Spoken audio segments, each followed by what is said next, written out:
Hi, welcome back. Good morning. Another day in paradise, and except it's not paradise. It's raining. And it's raining. So I have been feeling off the past couple of days, and I was filming here and there, and it ended up looking like shit. And I know that because I definitely didn't record what I was supposed to record. So then I just thought, instead of having to kill myself editing a shit video for you guys for this week, I could just take this time in the morning right now, because we have to walk, so it's about 15-20 minutes. So I'll take this time to give a story time about why I'm not on the ice. Although right now I am on the ice in the mornings, just pushing through the pain, you know. So for those of you that skate, you'll know what I'm talking about when I say I took all the laces out of my boot. When I say all the laces, I mean all the laces. And then I heat molded it around my toes. That was fun. I felt like my toes were on fire. Have you ever heat molded it, your boot, without the fucking laces? Without the fucking paper? And it's not even like on the cut the fiber bit. It's just the leather. It just felt like the fucking leather was on fire. Yeah. So anyway. Yeah, but that was it. Oh, yeah. It was just you know how hot those lace rings get? Yeah. That shit's fucking metal. Imagine heating up metal with a fucking heat gun. Yeah. So anyway, let's get back to the story time. Lockdown has just happened in Sydney. It's about, say, August. So me and a couple of my friends, say a couple, me and the boys, and Chloe, one of the girls, I decide to ask the group chat, me and John decide to ask the group chat, who's down for a trip to Melbourne? And within 4 minutes, everybody comes back saying, yeah, f it, let's go. Let's get out of Sydney, right? And it's quite loud next to the road, so I'll see you guys on the other side. Why did I have to start recording just when all these f***ing cars come past? There was no one here 20 seconds ago. Alright, anyway, so yeah, we thought it was the fun idea to go to Melbourne after a lockdown for like 3-4 months, which is fine. So me and the boys drove down there. We get to our place, and this is when I knew things were going to be a little bit f***ed, because there's 3 bedrooms, 6 guys and 1 girl. So somebody's not sleeping in a bedroom. So Luke made the chivalry decision to sleep on the couches that were like definitely not big enough. That's red flag number 1. Red flag number 2 is the first day out. Me and Vico go to the Melbourne Central. We get some rings. Thought, oh, let's get some matching rings. I said, that's a bit gay, Vico. Not like there's anything wrong with it, but like, it's just not us. Why the f are we getting matching rings, dude? Especially if these things are 200 bucks. Why are we getting matching ones? It just seems kind of weird. So I said, why don't we just get like rings from the same place? Then they're kind of matching, but kind of not. So anyway, we have lunch, me and Vico, and then we sit down at Gong Cha, we drink our drink and we leave. And then we're on the train, and we get on the train and Vico goes, where the f is my ring? Do you have it? I said, no, why the f would I have your ring? Where is it? He goes, oh, I don't know, I don't have it. I'm like, well, where the f did you put it down? He goes, I think I left it at Gong Cha. So we go, get off the next stop, come back, go to Gong Cha. Gong Cha's closed, it's not there anymore. Then we go to the place next to it, next to the jewelry place. Maybe somebody handed it in there. Go there, they're closed. Can't find it. So we go back to the jewelry place.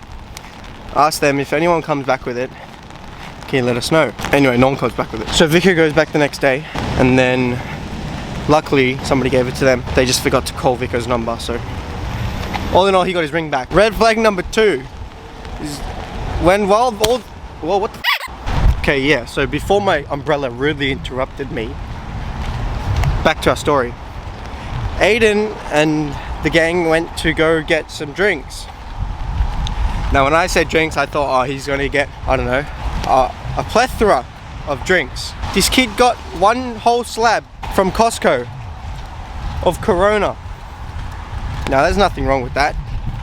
It's just not what I expected. However, what I didn't expect was half of it to be gone from just us two by the time dinner came around. That's when I thought, oh fuck, we are drinking on this trip. We are drinking on this trip. So second day comes around. I still can't remember what we did second day. We probably just stayed home, drank, and then went out for dinner with somebody. I don't know. And then third day came around. Now this is when things got interesting. So we went out to dinner with a old friend from Melbourne. We came back, got licked. John said some mad racist joke. Why is it not focusing on me? There we go. John said some mad racist joke after dinner, which I cannot repeat here. So second day, third day was okay. Fourth day, bear in mind this is a 7-day trip. It's a whole week. 5 nights, 7 days. Right? Fourth day comes around. We meet up with old mate Ryan. Ryan is an old skating friend that we grew up with from Melbourne. So he comes in after work, comes to our place, goes, "Are we getting f***ed up or what?" I said, "You're a bit late to the party, mate." Anyway, so we go get our drinks from the bottler down the road. And this got f***ing scotch. He got a big ass bottle of like 12-year-old scotch. I have never had scotch before. Well, not the way he's having it. So we played drinking games, got the beers, probably got enough drinks for about 20 people. And there's 5 of us that drink. So then, well, including Ryan, 6. So we playing beer pong, King's Cup, Rage Cage for those of you that know. And then, Aiden, Vico and I decide the fun idea to, you know, play fight like you do. So, you know, I was 3-0 at this time with Aiden and Vico. And this is a part of why I'm not on the ice. So listen up. Why I'm not on the ice is I went to lift Vico up and suplex the on the bed. However, when I went to pick him up, his heel hit the front of my big toe nail. Like the nail on my big toe, right? It hit the front of it. Pretty hard. I was drunk as and I like felt this as if I was sober. It sobered me up so fast, you can't even imagine. I went, oh, put him down. I was like, oh shit. And I looked down and my toenail is not facing forward no more. No, I wish it was. I thought, oh, maybe I've cracked it a little bit. You know, like it happened. No. I look down and this is facing up towards me. And I just see the bed of skin bleeding underneath. Graphic warning, trigger warning. If you don't like blood and gore, turn this off now. I see this whole sheet of red underneath my toenail that is facing me. Now, drunk me thinks very fast. And if it's bleeding, stop the bleeding.